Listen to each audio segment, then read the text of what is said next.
Hello everyone, welcome to our YouTube channel civil easy. अभी तक हमने सॉइल में जो पढ़ा हुआ था वाटर कंटेंट डिटर्मिनेशन पढ़ लिया था, है ना। बल्क यूनिट वेट का डिटर्मिनेशन पढ़ लिया था। आज का हमारा जो टॉपिक है वो हमारा टॉपिक है इंडेक्स प्रॉपर्टीज़ ऑफ सॉइल, है ना।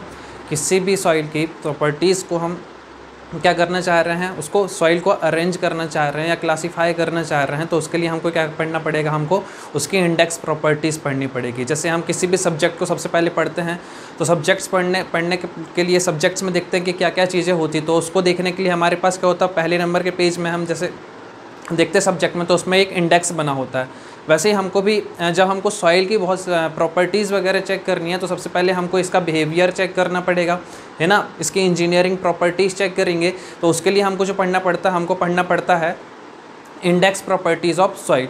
तो index properties of soil basically है क्या, तो बेसिकली हमको क्या करना है, इंडेक्स प्रॉपर्टीज़ ऑफ सॉइल पढ़ के हमको सॉइल को क्लासीफाई करना है। अब सॉइल को क्लासीफाई किस तरीके से करेंगे, तो सॉइल को क्लासीफाई करने के लिए हमको चेक करना पड़ेगा कि सॉइल की प्रॉपर्टीज़ कैसी है। अब सॉइल की प्रॉपर्टीज़ का मतलब क्या है, जैसे हमने अभी तक पढ़ा हुआ था वाटर कंटेंट पढ़ा हुआ था, है ना हमने, और क्या पढ़ा हुआ है, स्पेसिफिक ग्रेविटी पढ़ा हुआ है ना। उसके अलावा और क्या पढ़ा हुआ है, वॉइड रेशो पढ़ा है, पोरोसिटी पढ़ा है।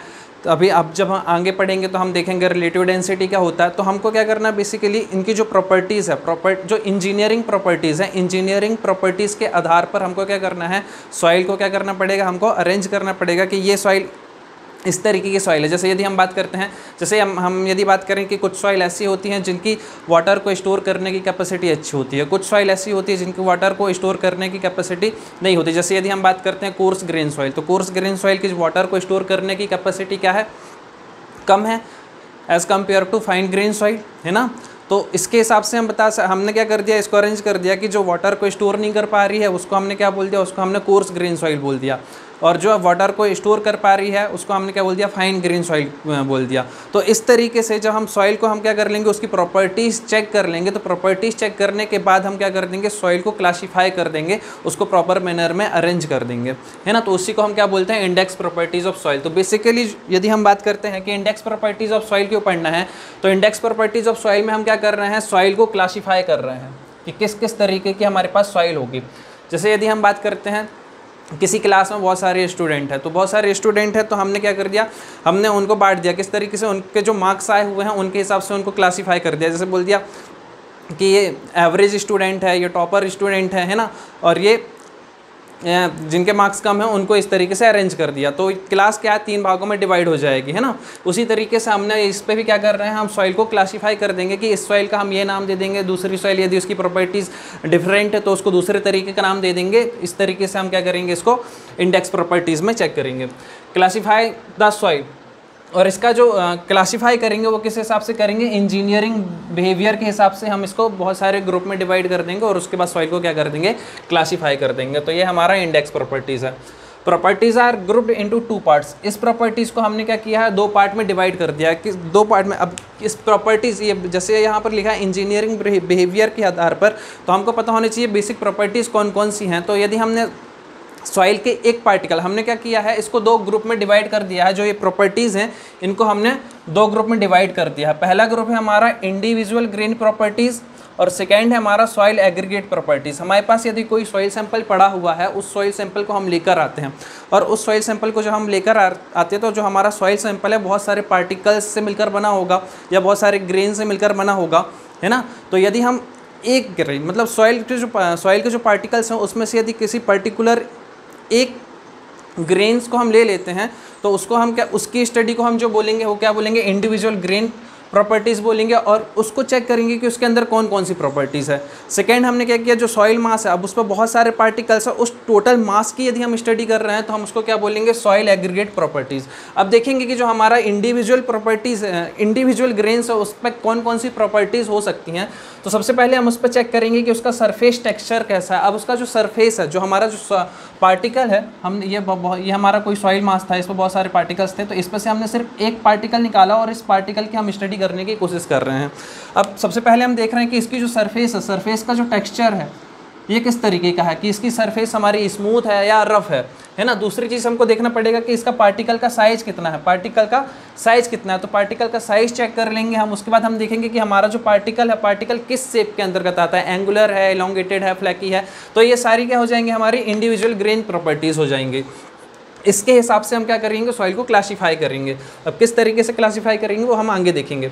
नेक्स्ट है कि जब हम यहाँ से सैंपल लेके आ रहे हैं, जो भी हम सॉइल सैंपल लेके आ रहे हैं, हमको किसी एक पर्टिकुलर पार्टिकल की स्टडी करनी है। तो उस पार्टिकल की स्टडी करने के लिए हम बोल सकते हैं कि यदि हमारा जो सॉइल सैंपल है, यदि वो हमारा रिमोल्डेड सैंपल भी होगा या हमारा डिस्टर्ब्ड सैंपल भी होगा, तो भी हम क्या करेंगे, हमको तो एक पार्टिकल की स्टडी करनी है तो आसानी से चेक कर सकते हैं। तो यदि हमारा डिस्टर्ब्ड सैंपल भी है या रिमोल्डेड सैंपल भी है, तो भी हम उसके लिए हम इंडिविजुअल ग्रेन प्रॉपर्टीज़ को चेक कर सकते हैं।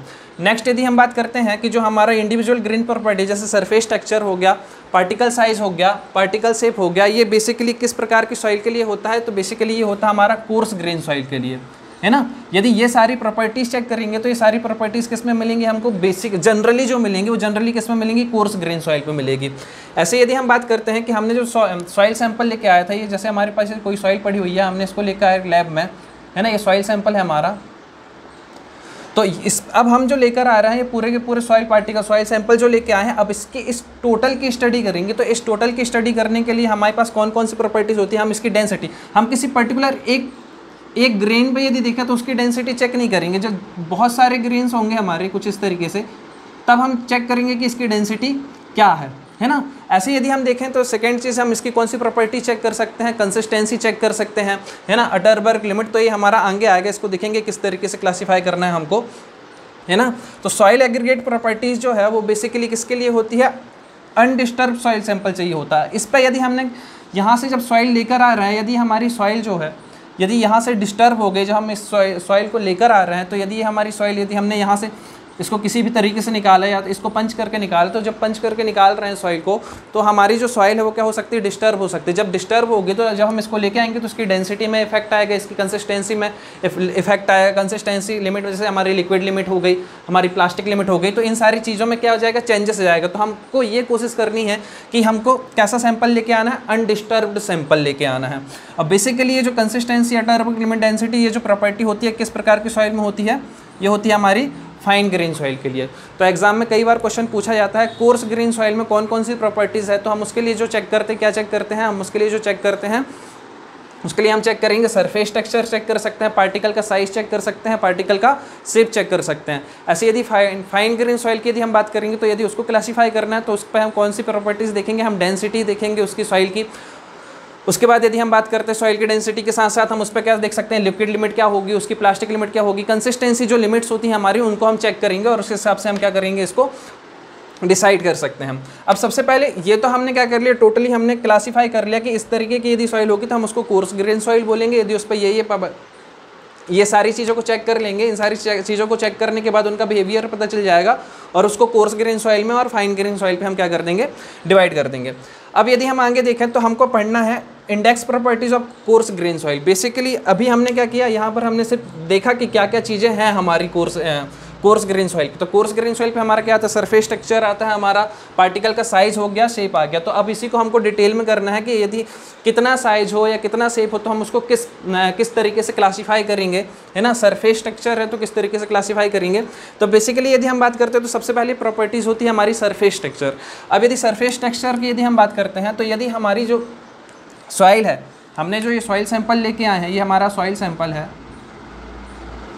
हमने जो ये सॉइल सैंपल यहाँ से लेकर आए, ये हमारा सॉइल सैंपल है जब हमने इसको लेकर आए, तो इस पर यदि हम देखेंगे, इसके हमने पार्टिकल्स देखे तो इसके सपोज दैट कुछ पार्टिकल्स कुछ इस तरीके से, दो पार्टिकल्स के बीच में कुछ इस तरीके से गैप है। यदि इनका सरफेस टेक्सचर की यदि हम बात करें, यदि ये जो इनकी सरफेस का जो टेक्सचर है, यदि ये क्या होगा, रफ सरफेस होगी। यदि ये सरफेस किस तरीके से होगी, रफ सरफेस होगी। तो रफ सरफेस होगी तो क्या होगा कि इनके बीच में, दो पार्टिकल्स के बीच में क्या होगा, फ्रिक्शन ज़्यादा होगा, क्योंकि कैसी है ये, रफ सरफेस है। तो रफ सरफेस होने के कारण दो पार्टिकल्स के बीच में फ्रिक्शन ज़्यादा होगा। जब फ्रिक्शन ज़्यादा होगा तो उसकी क्या होगी, शेयर स्ट्रेंथ की वैल्यू क्या हो जाएगी, इस तरीके के पार्टिकल में ज़्यादा मिलेगी। दूसरी कंडीशन, यदि हमारा जो सरफेस का टेक्सचर है वो कैसा है, स्मूथ है। अब जब स्मूथ होगा तो क्या होगा, वो आसानी से क्या होगा, एक दूसरे के ऊपर आसानी से क्या हो जाएगा, इस पर स्लाइड कर जाएगा, है ना।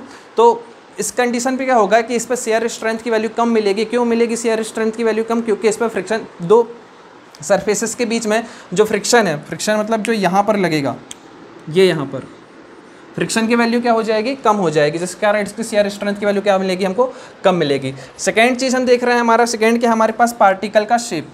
अब हमको देखना पार्टिकल का शेप। अब जो हम सॉइल सैंपल लेके आए थे उस पर हम देखेंगे किस किस तरीके के हमारे पार्टिकल्स हैं। तो हो सकता है हमारे पार्टिकल एंगुलर हो सकते हैं, एंगुलर मतलब कुछ इस तरीके से हो सकते हैं हमारे पार्टिकल, इस तरीके से हो सकते हैं। सब एंगुलर हो सकते हैं, मतलब कुछ पार्ट इस तरीके से एंगुलर हो सकते हैं।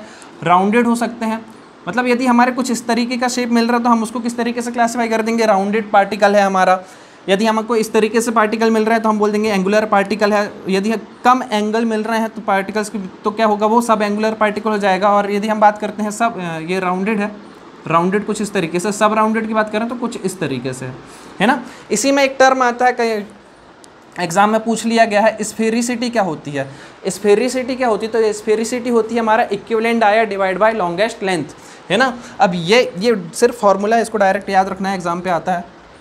D divide by L, L क्या है हमारा, लॉन्गेस्ट डायमेंशन। जैसे यदि हमने बात किया कि ये वाला पार्टिकल हमने ले लिया तो इसका जो लॉन्गेस्ट डायमेंशन है वो क्या हो जाएगा, ये वाला डायमेंशन क्या हो जाएगा, लॉन्गेस्ट डायमेंशन हो जाएगा। इसको हमने ले लिया एल।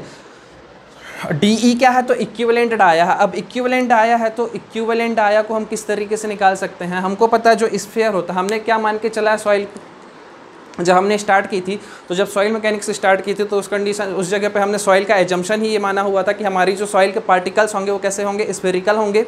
दूसरी चीज़, जो हमारी सॉइल होगी वो कैसी होगी, इनकम्प्रेसिबल होगी। सॉइल के जो पार्टिकल्स हैं वो कैसे होंगे, इनकम्प्रेसिबल होंगे। सॉइल के पार्टिकल्स जो हैं ना, अच्छे से सुनना, सॉइल के जो पार्टिकल्स होंगे वो इनकम्प्रेसिबल होंगे, और जो सॉइल के पार्टिकल्स हैं उनका शेप कैसा होगा, स्फेरिकल होगा। तो स्फीयर का यदि हम बात करते हैं, जो स्फीयर का जो वॉल्यूम है, स्फीयर का वॉल्यूम हमको पता होगा, तो जैसे यदि बात करते हैं 4√3πr², ये होता है स्फीयर का वॉल्यूम। वॉल्यूम की वैल्यू हमको पता होगी तो यहाँ से हम क्या निकाल लेंगे, आर निकाल लेंगे। और जैसे ही हमको आर मिल जाएगा तो इक्विवेलेंट डाया निकाल सकते हैं 2r करके, है ना। तो यहाँ से हमको पार्टिकल की स्फेरिसिटी मिल जाएगी। यहाँ तक की चीज़ क्लियर है, ठीक है। तो हमने क्या किया, देख लिया हमने इंडेक्स प्रॉपर्टीज़ में सबसे पहले सरफेस का टेक्सचर देखा कि सरफेस के टेक्सचर में यदि रफ सरफेस है तो फ्रिक्शन क्या मिलेगा, ज़्यादा मिलेगा, और शेयर स्ट्रेंथ की वैल्यू ज़्यादा मिलेगी। सेकेंड चीज़, यदि हम बात करते हैं कि स्मूथ है, स्मूथ टेक्सचर है यदि, तो क्या मिलेगा हमको, फ्रिक्शन कम मिलेगा तो सरफेस के बीच में, और उनके बीच में शेयर स्ट्रेंथ की वैल्यू कम मिलेगी। नेक्स्ट हमने देखा पार्टिकल का शेप। पार्टिकल का शेप हमारा एंगुलर हो सकता है, सब एंगुलर हो सकता है हमारा, है ना, राउंडेड हो सकता है, सब राउंडेड हो सकता है। इस पर एक टर्म देख लिया, स्फेरिसिटी। नेक्स्ट हमारे पास है पार्टिकल साइज या ग्रेन साइज, है ना। पार्टिकल साइज या ग्रेन साइज मतलब जो भी पार्टिकल्स हैं हमारे, जो हमने ये लेकर आए थे, ये इनके पार्टिकल्स जो है, इंडिविजुअल पार्टिकल्स का जो साइज़ है वो कितना कितना हो सकता है, और उसके हिसाब से हम सॉइल को किस तरीके से क्लासीफाई करेंगे, क्योंकि यही हमको पढ़ना है इंडेक्स प्रॉपर्टीज़ में, है ना। तो इंडेक्स प्रॉपर्टीज़ में हम कर क्या रहे हैं कि पहले तो सॉइल को डिवाइड कर रहे हैं, कि सॉइल को क्लासीफाई करने की कोशिश कर रहे हैं, है ना, उसके बिहेवियर और प्रॉपर्टीज़ के हिसाब से। तो नेक्स्ट है हमारे पास पार्टिकल साइज, या इसी को हम बोल सकते हैं ग्रेन साइज। तो grain size analysis is a method of separation of soil. कर क्या रहे हैं हम, इस पर सॉइल को सेपरेट कर रहे हैं अलग अलग फ्रैक्शन पर, है ना। अलग अलग फ्रैक्शन है, मतलब यदि जैसे बात करूँ कि जैसे हमने कोई सॉइल सैंपल लिया, सॉइल सैंपल में हमारे बहुत सारे, ये हमारा सैंपल है, इसमें बहुत सारे, कुछ बड़े पार्टिकल्स हैं, कुछ छोटे पार्टिकल्स हैं, बहुत स्मॉल है, कुछ काफ़ी बड़े हैं। ये हमारा सॉइल पार्टिकल्स, सॉइल सैंपल है। अब यदि हम बात करें तो हमने क्या किया, एक साइज़ के पार्टिकल्स को यहाँ पे अरेंज कर लिया, फिर एक साइज़ के जो पार्टिकल्स हैं इनको इस तरीके से अरेंज कर लिया। तो हमको क्या करना है, बहुत सारे पार्टिकल को सेपरेट करना है, अलग जो डिफरेंट साइज़ है, जो अलग अलग फ्रैक्शन है, उनको क्या करना है, हमको सेपरेट करते जाना है। तो उसी को हम क्या बोल रहे हैं, पार्टिकल साइज, और इसी के हिसाब से हम सॉइल का क्या कर देंगे, क्लासिफिकेशन कर देंगे। तो बेसिकली इस पर हमको डिटरमाइन क्या करना होता है पार्टिकल साइज में। तो इस पर जो हम डिटरमाइन करते हैं वो करते हैं, इस पर डिटरमाइन ग्रेडेशन को डिटरमाइन करते हैं और यूनिफॉर्मिटी को डिटरमाइन करते हैं। अब बात करते हैं ग्रेडेशन होता क्या है और यूनिफॉर्मिटी क्या होती है। तो ग्रेडेशन की यदि हम बात करते हैं तो हमको एक ग्रेडेशन पे हमको एक रेंज पता होती है कि इस रेंज, मतलब हम बोल सकते हैं कि हमको ग्रेडेशन पे एक रेंज का पता करना होता था। रेंज का मतलब ये है कि छोटे से लेकर बड़े इतने साइज तक के पार्टिकल्स इस सॉइल सैंपल में मौजूद हैं, है ना। मतलब वेरियस साइज ऑफ पार्टिकल्स यदि हमको पता चल जाएंगे, जैसे यदि हम बात करते हैं ग्रेडेशन पे कि हमारे पास स्मॉल साइज का ये पार्टिकल है, फिर इससे बड़ा पार्टिकल है, फिर इससे बड़ा पार्टिकल, इससे बड़ा पार्टिकल है, और इस तरीके का पार्टिकल मौजूद है हमारे पास, है ना। तो हम रेंज की बात कर सकते हैं कि जो छोटा सा छोटा पार्टिकल है और जो बड़ा सा बड़ा पार्टिकल्स है उनके बीच की रेंज क्या है, तो वो क्या हो जाएगा हमारा ग्रेडेशन, जिस पे हम पता करते हैं कि पार्टिकल्स की कौन कौन सी साइज प्रेजेंट है हमारे सॉइल सैंपल में।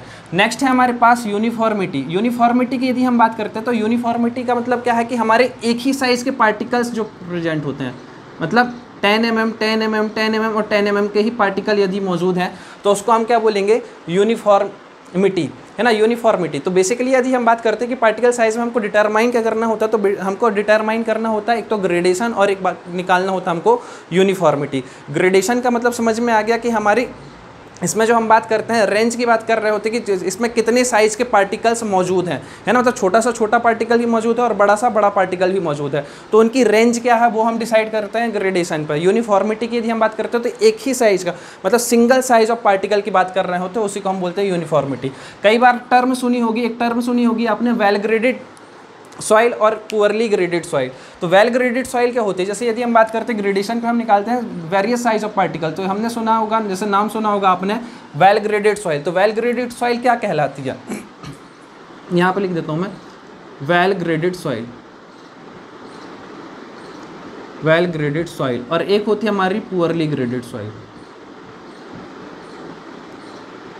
तो वेल ग्रेडेड सॉइल क्या होती है, ऐसी सॉइल जिस पर कि जो पार्टिकल्स की जो रेंज होती है वो क्या होती है, छोटे से छोटा पार्टिकल से लेकर बड़ा से बड़ा पार्टिकल्स उसमें मौजूद होता है, उसको हम क्या बोलते हैं, वेल ग्रेडेड, मतलब उस पर सभी प्रकार के पार्टिकल्स मौजूद हैं, उसी को हम क्या बोलेंगे, well graded soil. Well graded soil की डेंसिटी, अब सभी टाइप के पार्टिकल्स उसमें मौजूद हैं, मतलब उसके बीच में वॉइड्स कम होंगे, जब वॉइड्स कम होंगे तो उसकी डेंसिटी क्या हो जाएगी, ज़्यादा हो जाएगी, और डेंसिटी ज़्यादा हो जाएगी तो हमको पता है डेंसिटी डायरेक्टली प्रोपोर्शनल होती है स्ट्रेंथ के, तो यदि उसकी डेंसिटी ज़्यादा होगी तो उसकी स्ट्रेंथ, तो कोई भी यदि हम स्ट्रक्चर बना रहे होते हैं तो हम ये कोशिश करते हैं कि जो हमारी सॉइल हो कैसी हो, वेल ग्रेडेड सॉइल हो, है ना। पुअरली ग्रेडेड सॉइल की यदि हम बात करते हैं तो पुअरली ग्रेडेड सॉइल क्या होती है, जिस पर एक ही टाइप के पार्टिकल्स क्या हों, मौजूद हों, है ना, उसको हम क्या बोलेंगे, पुअरली ग्रेडेड सॉइल बोलेंगे। अब हमने इसी को साइज के हिसाब से जब अरेंज किया और उसके बाद हमने इसको क्या कर लिया, क्लासीफाई कर लिया, ये हमारा क्या है, नोट है, इसको हमको याद रखना है, इससे कई बार स्टेट AE में क्वेश्चन पूछ लिए जाते हैं, है ना। अब यदि हमने किसी भी तरीके से हमने क्या किया, पार्टिकल के साइज़ को अरेंज कर दिया, तो उसके हिसाब से फिर हमने क्या कर दिया, इसको क्लासीफाई कर दिया कि यदि हमारे पार्टिकल का साइज़ 2 माइक्रोन से कम है, यदि हमारे पार्टिकल का साइज़ 2 माइक्रोन से कम है तो वो क्या हो जाएगा, हमारा क्ले हो जाएगा। यदि पार्टिकल का साइज़ हमारा क्या हो जाएगा, 2 माइक्रोन से ज़्यादा हो जाएगा तो उसको हम क्या बोलेंगे, ऐसी सॉइल को सिल्ट बोलेंगे। तो सबसे छोटा पार्टिकल किसका होता है, या सबसे छोटा जो होता है वो क्या होता है, हमारा क्ले पार्टिकल होता है, उससे बड़ा क्या होता है, सैंड होता है ना। तो बेसिकली यदि हम बात करते हैं कि 75 माइक्रोन से जो नीचे वाले पार्टिकल्स हैं, 75 माइक्रोन से जो नीचे वाले पार्टिकल्स हैं उनको हम क्या बोलते हैं, फाइन ग्रेन सॉइल बोलते हैं। और 75 माइक्रोन से, मतलब 75 माइक्रोन क्या है, हमारी एक तरीके की एक बाउंड्री है जो कि शो कर रही है कि हमारे पार्टिकल, हमारी जो सॉइल है वो किस तरीके की होगी, फाइन ग्रेन सॉइल होगी या कोर्स ग्रेन सॉइल होगी। यदि 75 माइक्रोन से ज़्यादा के पार्टिकल हैं तो क्या होंगे, कोर्स ग्रेन सॉइल हो जाएगी, और यदि 75 माइक्रोन से कम साइज़ के पार्टिकल होंगे, 75 माइक्रोन से कम साइज़ के पार्टिकल होंगे तो क्या होगी, फाइन ग्रेन सॉइल होगी, है ना। उसके बाद हमने क्या कर दिया, 75 माइक्रोन से 4.75 mm तक के जो पार्टिकल्स हैं उनको हम क्या बोल रहे हैं, सैंड बोल रहे हैं।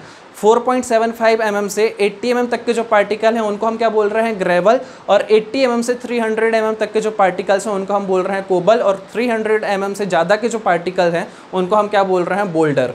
तो बेसिकली हमको पढ़ना यहाँ से होता है हमारी सॉइल में, ग्रेवल से लेकर हम कहाँ तक पढ़ रहे होते हैं, क्ले में, और बेसिकली जो हम स्टडी करेंगे वो सैंड और क्ले की स्टडी करेंगे, है ना।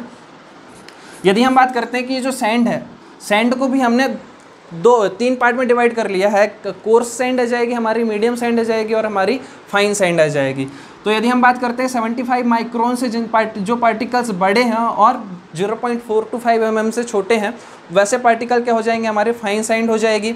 ऐसे यदि हम बात करते हैं जो रेंज हमारी 2 mm से 0.425 के बीच में है वो हमारी क्या हो जाएगी, मीडियम सैंड हो जाएगी, और 4.75 mm से 2 mm तक की जो रेंज है उस पर हमारी क्या आ जाएगी, कोर्स सैंड आ जाएगी। यहाँ तक की चीज़ क्लियर है, ये बहुत IMP है, इससे एग्जाम में क्वेश्चन बहुत पूछे जाते हैं, है ना। तो ये हमको डायरेक्ट याद होना चाहिए, 300 mm, 80 mm, 4.75 mm, उसका 75 माइक्रोन और 2 माइक्रोन। तो ये जो बाउंड्री का काम कर रही है फाइन ग्रेन सॉइल और कोर्स ग्रेन सॉइल को डिवाइड करने के लिए, वो बाउंड्री का काम कौन सी सॉइल रिसीव कर रही है, हमारी 75 माइक्रोन की, है ना। यहाँ तक की चीज़ क्लियर है।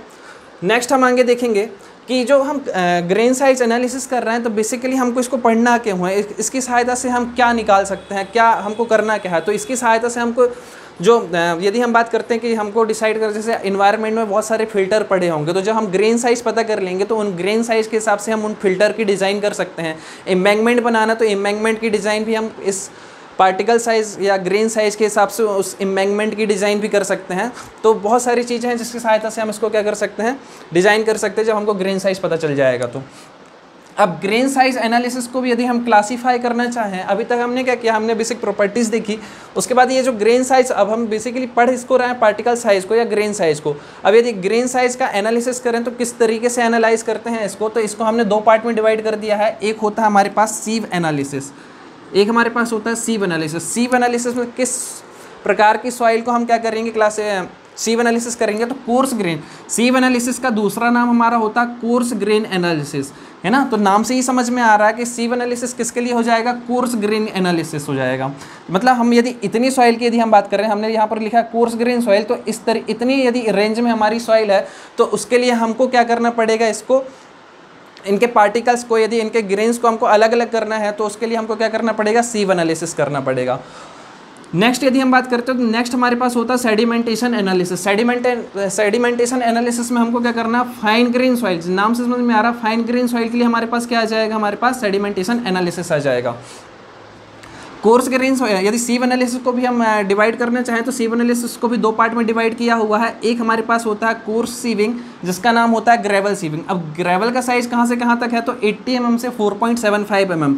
इसलिए यहाँ पर जो पार्टिकल का जो साइज होगा वो किस पार्ट, इसकी जो रेंज होगी, जो कोर्स सीविंग होती है या ग्रेवल सीविंग, किस इसकी लिमिटेशन क्या है, तो इसके लिए हमको पता है जो पार्टिकल का साइज होता है वो कहाँ से कहाँ तक होना चाहिए, 80 mm से 4.75 mm तक के यदि पार्टिकल है तो वहाँ पे हम क्या करेंगे, कोर्स सीविंग या इसी को हम बोल देते हैं ग्रेवल सीविंग कर सकते हैं। नेक्स्ट हमारे पास होता है फाइन सीविंग या इसी को हम बोलते हैं सैंड सीविंग। फाइन सीविंग या इसी को हम बोलते हैं सैंड सीविंग। तो सैंड सीविंग कहाँ तक हो जाएगी, अब यहाँ तो हमने ये ग्रेवल वाला पार्ट पढ़ लिया, अब हमको पढ़ना है किसको, सैंड को। तो सैंड सीविंग के लिए हमको क्या करना पड़ेगा, हम क्या करते हैं, फाइन सीविंग करते हैं, या इसी का नाम होता है हमारा सैंड सीविंग। इस फाइन सीविंग को भी, अब इसकी रेंज क्या हो जाएगी, 4.75 mm से 75 माइक्रोन तक। यदि हम बात करते हैं ये जो हमारी फाइन सीविंग है, फाइन सीविंग को भी हमने दो पार्ट में डिवाइड कर लिया है। एक तो हमारे पास होती है ड्राई फाइन सीविंग और एक हमारे पास होती है वेट फाइन सीविंग। अब ड्राई फाइन सीविंग और वेट फाइन सीविंग क्या है हमारे पास, तो यदि हमारा परसेंटेज फाइनर है ना, यदि हमारी फाइनेस बहुत कम है, यदि हमारी फाइनेस बहुत कम है, फाइनेस इज़ लेस, देन हम बोलेंगे कि हमको क्या करना पड़ेगा, ड्राई सीविंग करनी पड़ेगी। और यदि फाइनेस बहुत ज़्यादा है, फाइनेस बहुत ज़्यादा, तो उस कंडीशन पे हमको क्या करना पड़ेगा, वेट फाइन सीविंग करनी पड़ेगी। अब कैसे पता चलेगा फाइन, मतलब इसकी कुछ रेंज भी तो होना चाहिए। यदि परसेंटेज फाइनर हमारे लेस देन 5% है तो हम ड्राई फाइन सीविंग करेंगे। इस पर जैसे हमारे इस पर किस तरीके के पार्टिकल मौजूद होते हैं, क्ले और सिल्ट के पार्टिकल जनरली, है ना। वेट सीविंग की बात करें तो इस पर एक पॉइंट याद रखना है, इस पर जो याद रखना है, इस पर हमको ये याद करना है कि यदि हमारे पास कोई पार्टिकल्स है जिसमें परसेंटेज फाइनर बहुत ज़्यादा, और इस पार्टिकल्स में भी हमारे यहाँ पर कुछ इस तरीके से हमारी हो सकता है क्ले या सिल्ट क्या हो गई हो, चिपक गई हो, तो फिर हमको इसके सीविंग करने में दिक्कत जाएगी। तो इसकी सीविंग करने में दिक्कत ना जाए इसलिए हम क्या करते हैं, सबसे पहले इसको वॉश कर देते हैं।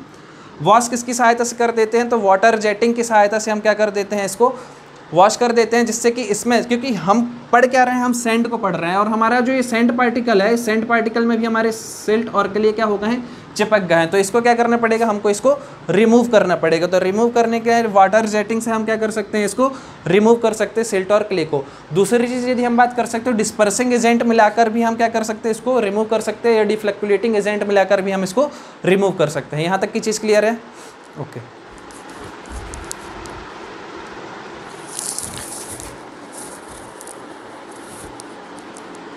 नेक्स्ट अब हम देखेंगे सीव एनालिसिस। सीव एनालिसिस किसके लिए होता है, कोर्स ग्रेन सॉइल के लिए, है ना।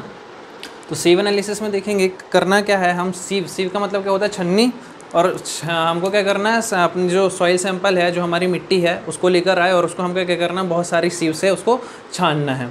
अलग अलग साइज़ के हम क्या कर ले लेंगे, सीव ले लेंगे, जिससे हमको पार्टिकल के जो साइज़ है वो एक सी रेंज में मिलते जाएंगे हमको, है ना। तो इसको किस तरीके से करना है वो देखेंगे हम। Sieve analysis is done for particle size. Sieve analysis किसके लिए करना होता है, ये देखा था हमने कि यदि 75 माइक्रोन से ऊपर है तो हमारा क्या हो जाएगा, कोर्स ग्रेन सॉइल हो जाएगा। तो हाँ, जहाँ पर हमारा पार्टिकल का साइज ग्रेटर देन 75 माइक्रोन होगा वहाँ पर ही हम सीव एनालिसिस करेंगे, और यदि इससे छोटे पार्टिकल होंगे तो वहाँ पर सीव एनालिसिस काम नहीं करेगा। फिर वहाँ पर क्या काम करेगा हमारा, सेडिमेंटेशन एनालिसिस। सेडिमेंटेशन एनालिसिस की भी दो मेथड थी, एक थी हमारी पिपेट मेथड और एक थी हमारी हाइड्रोमीटर मेथड, है ना। तो अभी सबसे पहले हम देख रहे हैं सीव एनालिसिस। तो सीव एनालिसिस में हमको सबसे पहला पॉइंट क्लियर हो गया कि 75 माइक्रोन से छोटे पार्टिकल को हम इस पर एनालाइज नहीं करेंगे, जो बड़े पार्टिकल होंगे उन्हीं को एनालाइज करेंगे। उसके बाद IS कोड 460/1962 ने हमको एक बात बोली है कि जो सीव होगी, ये एक सीव है हमारे पास, है ना, जो एक छन्नी है हमारे पास, इस पर कुछ इस तरीके से अरेंजमेंट होता है इसका, कुछ इस तरीके से। तो इसका जो साइज है वो किस तरीके से इसको डिसाइड किया हुआ है, sieve are designed as the size of square opening. इसकी जो ये वाला जैसे ये पार्ट है ना, इसका ये वाला जो पार्ट है, इसको हम स्क्वायर ओपनिंग के हिसाब से सीव का साइज डिसाइड करेंगे। और ये कैसा है हमारा, B/B, है ना, स्क्वायर ओपनिंग है हमारी। किस तरीके की ओपनिंग है हमारी, स्क्वायर ओपनिंग है। जैसे यदि हमने बोल दिया 80 mm की सीव ली है, तो 80 mm की सीव ली हुई है, मतलब इसका जो पोर्सन है ये हमारा हो जाएगा 80 mm × 80 mm का, है ना। ये किसने बोला, IS 460/1962 के हिसाब से। नेक्स्ट यदि हम बात करते हैं तो किस किस प्रकार की सीव हम यूज़ करते हैं, किस किस प्रकार की सीव, मतलब किस साइज़ की सीव हम यूज़ कर रहे होते हैं। तो हम जनरली जो सीव यूज़ करते हैं इनमें से, हालांकि हम ऐसा नहीं है कि इनको सब जो भी टेस्ट कर रहे हैं उनमें ये सारी सीव को हमको लेना ही पड़े, हम इनमें से कुछ सीव को एस्केप भी कर सकते हैं, है ना। तो बेसिकली जो सीव होती, कई बार एग्जाम पे, JEE के एग्जाम पे पूछ लेता सीव का साइज़ कौन कौन सा होता है। तो हमारा 80 mm हो गई, 40 mm हो गई, 20 mm हो गया, 10 mm हो गया, 4.75। बेसिकली हम यदि बात करते हैं तो हम इनका जो रेशो होता है, जैसे 80/40, 40/20, इनका रेशो जो है हम एक सा बनाने की कोशिश करते हैं। जैसे यदि हम बात करें 40/20 या 20/10, है ना, तो इससे हमारा मीन निकल के आ जाएगा 40 का स्क्वायर डिवाइड बाय 80 × 20। और यहाँ से एक टर्म निकल के आती है, हमारा जो फार्मूला लिखा है फाइनेस मॉडुलस का, है ना, यहीं से फार्मूला बनता है। ये हो जाएगा हमारा 40/√80 × 20। तो बेसिकली हम ये कोशिश करते हैं कि हमारा जो रेशो हो, सीव का साइज इस तरीके से डिसाइड कर रहे हैं जिससे कि हमारा जो रेशो है वो सेम रहे, है ना, अप्रॉक्सीमेटली। तो 80 हो गया, 40 हो गया, 20 हो गया, 10 हो गया, 4.75 mm हो गया, 2 mm हो गया, 1 mm हो गया, 600 माइक्रोन हो गया, 425 माइक्रोन, 212 माइक्रोन, 150 माइक्रोन, 75 माइक्रोन। इससे छोटे पार्टिकल्स की स्टडी तो हम सीव एनालिसिस से वैसे भी नहीं कर सकते।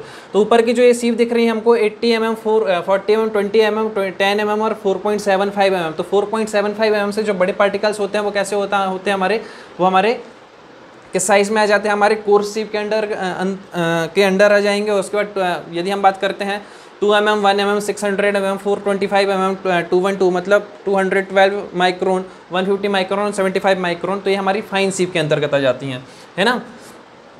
ऐसा बिल्कुल ज़रूरी नहीं है कि हमको सारी सीव को, किसी भी टेस्ट को करने के लिए सारी सीव को लेना ही पड़े। हम अपने जो सॉइल है हमारे, उसके हिसाब से हम डिसाइड कर सकते हैं कि यदि हमारे ज़्यादा बड़े पार्टिकल्स है तो हमको कितना एस्केप करना है, वो हमको समझ में आ जाता है। Sieve are stacked one over the other with decreasing size from top to bottom. इसका साइज, सबसे ऊपर जो साइज होता है सीव का वो ज़्यादा होता है, और जैसे जैसे हम नीचे चाहते हैं जैसे जैसे हमारा सीव का साइज़ क्या होता जाता है, डिक्रीज होता जाता है। तो कई बार एग्जाम में पूछ लिया जाता है कि सीव का साइज़ इंक्रीज होता है टॉप टू बॉटम जाने पर या डिक्रीज होता है। तो हमको पता होना चाहिए सीव का साइज़ कैसा होता है, डिक्रीज दिख भी रहा है 80 mm, 40 mm, 20 mm, है ना, इस तरीके से।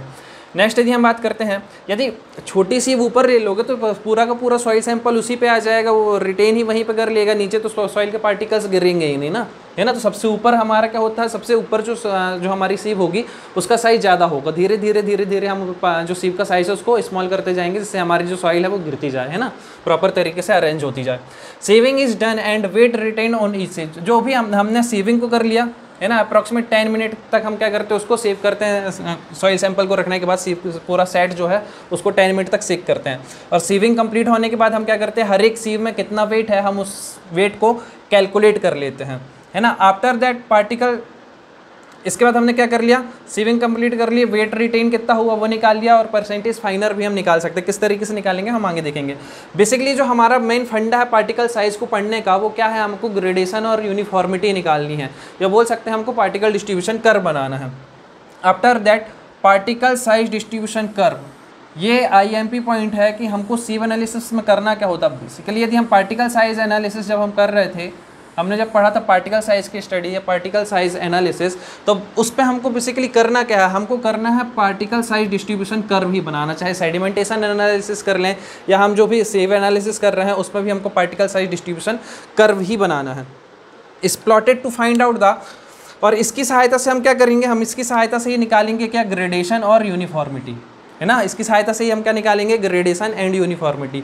अभी मैंने बताया था थोड़ी देर पहले कि जब हम पार्टिकल साइज का एनालिसिस करते हैं तो हमको ग्रेडेशन निकालना होता है और यूनिफॉर्मिटी निकालना होता है। तो ग्रेडेशन और यूनिफॉर्मिटी निकालने के लिए हमको क्या चाहिए होता है, पार्टिकल साइज डिस्ट्रीब्यूशन कर्व, ठीक है। अब किस तरीके से निकालेंगे पार्टिकल साइज डिस्ट्रीब्यूशन कर्व, है ना, तो इसको देख लेते हैं हम हमारे जो टेस्ट है, हमारे टेस्ट में सीव का साइज़ हमको पता है, हमने सीव को अरेंज कर दिया, हमने एक सॉइल सैंपल ले लिया, अप्रोक्सीमेट 500 ग्राम का हमने सॉइल का सैंपल ले लिया, और उस पर ये सीव को लेने के बाद हमने उस सॉइल को सबसे ऊपर सीव 80 mm पर रख दिया, और 80 mm पर रखने के बाद हमने क्या कर दिया, उसको 10 मिनट तक उसको सेक कर दिया। सेक करने के बाद हमको पता चल गया कि हर एक सीव में कितना कितना वेट बचा हुआ है। सपोज दैट 80 mm में 10 ग्राम का वेट बचा हुआ है, 20 mm में 165 बचा हुआ है ना, 10 mm के सीव में हमारा 100 ग्राम, इस तरीके से हमारा ये चलते जा रहा है। तो हमको ये पता चल गया कि इतना इतना वेट हमारी हर एक सीव पर बचा हुआ। उसके बाद हमने क्या कर लिया, कम्युलेटिव वेट निकाल लिया। कम्युलेटिव वेट जितना जितना रिटेन हुआ, कम्युलेटिव वेट का मतलब क्या है कि हम 80 mm की सीव पर देखेंगे तो टोटल कितना वेट है हमारा 10 ग्राम का, 20 mm में देखेंगे तो कितना हो जाएगा हमारा 20 mm तक की सीव, मतलब ऊपर का भी और जो हमारा 20 mm में है वो भी, उसको देख लेंगे तो हमारा 10 + 165 तो हमारे पास क्या आ जाएगा 175। ऐसे ही हमने क्या कर दिया, इसको जोड़ते जा रहे हैं हम यहाँ से, तो हमको क्या मिल जाएगा, कम्युलेटिव वेट मिल जाएगा इस तरीके से आएंगे। उसके बाद यदि हमको परसेंटेज वेट रिटेन निकालना है, तो परसेंटेज मतलब जो हमारी जैसे 80 mm की सीव है उसमें कितना परसेंटेज वेट रिटेन है, तो उसको निकालने के लिए हमने क्या किया, टोटल हमारा जो था कितना था, हमारा 500 ग्राम का सैंपल था, तो 100 divide by 10 divide by 500 into 100 कर देंगे तो हमको पता चल जाएगा कि परसेंटेज कम्युलेटिव वेट कितना हमारे पास। कम्युलेटिव वेट जो है हमारा जो 80 mm के सीव में है वो कितना है, 2 है हमारा, है ना, 2% है। कम्युलेटिव वेट जो रिटेन है टोटल परसेंटेज का, मतलब 500 ग्राम में से सिर्फ 2% वेट रिटेन है किस पे, हमारा 80 mm पे। ऐसे ही बात करेंगे 20 mm में 35 है, और ये इस तरीके से हमारी टेबल चलती जाएगी। उसके बाद हमको निकालना परसेंटेज फाइनर, या उसी को हम बोल देते हैं परसेंटेज पासिंग। परसेंटेज पासिंग या परसेंटेज फाइनर क्या हो जाएगा हमारा कि कितना वेट हमारी वो सीव है, जैसे 80 mm की सीव से कितने पार्टिकल्स जो है हमारे पास हो चुके हैं, कितने परसेंटेज पार्टिकल हमारे पास हो चुके हैं। तो जब हमारा रिटेन 20% था तो कहीं ना कहीं बोल सकते हैं कि जो रिटेन जो हमारा पास हो गया होगा वो कितना हो गया, 100 में से यदि 2% रिटेन है तो 98% क्या हो गया, पास हो गया। तो हमारा 80 mm की सीव में जो परसेंटेज पासिंग हो जाएगी वो कितनी हो जाएगी, 98%। ऐसे यदि 20 mm में बात करेंगे तो 20 mm पे जो कम्युलेटिव वेट परसेंटेज रिटेन है हमारा वो कितना है, 35, तो परसेंटेज पासिंग कितनी हो जाएगी, 65%। इस तरीके से हमारी ये पूरी टेबल क्या हो जाएगी, कंप्लीट हो जाएगी। अब जब हमने इसको कंप्लीट कर लिया तो यहाँ से हमको यदि एवरेज साइज ऑफ पार्टिकल निकालना है तो एवरेज साइज ऑफ पार्टिकल को एक तो हम इससे भी निकाल सकते हैं, पार्टिकल साइज डिस्ट्रीब्यूशन कर्व से भी, और एक मेथड और होती है जिसको हम बोलते हैं फाइनेस मॉडुलस। फाइनेस मॉडुलस क्या है, तो फाइनेस मॉडुलस एक तरीके का इंडेक्स नंबर है जो कि रिप्रेजेंट करता है हमारा कि पूरे सॉइल सैंपल पे एवरेज साइज ऑफ पार्टिकल्स कितना है ना, टोटल सॉइल सैंपल पे एवरेज साइज ऑफ पार्टिकल्स कितना है ये शो करता है हमारा फाइनेस मॉडुलस। और फाइनेस मॉडुलस को हम कैसे निकालते हैं, परसेंटेज कम्युलेटिव वेट रिटेन, है ना, percentage cumulative weight retain divide by क्या हो जाएगा, 100 हो जाएगा, है ना। तो हम इन सबको यदि परसेंटेज कम्युलेटिव वेट रिटेन इन सबको सम कर लेंगे, सम करने के बाद 100 से डिवाइड कर देंगे तो हमको क्या मिल जाएगा, फाइनेस मॉडुलस मिल जाएगा। अब यदि हमारे पास 2 सॉइल सैंपल है, एक सॉइल सैंपल ये है और एक सॉइल सैंपल ये है हमारा, इसका फाइनेस मॉडुलस सपोज दैट 1 है और इसका फाइनेस मॉडुलस सपोज दैट 2 है, तो इस कंडीशन पे जो इसका मिक्स बनेगा सॉइल सैंपल का, उसका जो फाइनेस मॉडुलस आएगा वो क्या आएगा, तो उसका जो फाइनेस मॉडुलस आएगा ये बताया था अभी थोड़ी देर पहले इसका फॉर्मूला 2 सॉइल के लिए, जो क्या हो जाएगा √f finance modulus 1 plus √ finance modulus 1 multiply finance modulus 2 का, है ना। जैसे अभी बताया तो जो इसका रेशो है वो यहीं से निकल के आया था, जैसे बात की थी 80/40 डिवाइड बाई 40/20, है ना। तो इस तरीके से जैसे हमने ले लिया 40² डिवाइड बाई 80 × 20, तो यहीं से निकल के आया था 40 / 40 क्या हो जाएगा 80 × 20। तो यहीं से फॉर्मूला बना है कि यदि हमको मिक्स का फाइनेस मॉडुलस चाहिए, इन दोनों सॉइल को यदि हमने मिक्स कर दिया तो मिक्स करने से इसका जो मिक्स का फाइनेस मॉडुलस आएगा वो कितना आएगा, तो इस तरीके से हम कैलकुलेट कर सकते हैं। अब इस फाइनेस मॉडुलस के हिसाब से हम बता सकते हैं कि हमारी जो सॉइल है वो किस तरीके की है। यदि हमारी फाइनेस मॉडुलस की वैल्यू 2.2 से 2.6 तक है तो हम बोल सकते हैं कि जो हमारी सैंड है वो कैसी होगी, फाइन सैंड होगी। यदि हमारी फाइनेस मॉडुलस की वैल्यू यदि 2.6 से 2.9 तक आ रही है तो हम उसको कैसे बोल सकते हैं, मीडियम सैंड बोल सकते हैं। और यदि हमारी फाइनेस मॉडुलस की वैल्यू 2.9 से 3.2 तक आ रही है तो हम उसको बोल सकते हैं कि हमारी किस तरीके की सैंड है, कोर्स सैंड है। ये तो एक मेथड हो गया जिससे हमने सॉइल को क्लासीफाई कर दिया कि किस किस तरीके की सॉइल है या किस, है ना, हमारे सैंपल पे। अब यदि हम बात करते हैं सेकेंड पॉइंट, क्या हमारे पास एक तरीका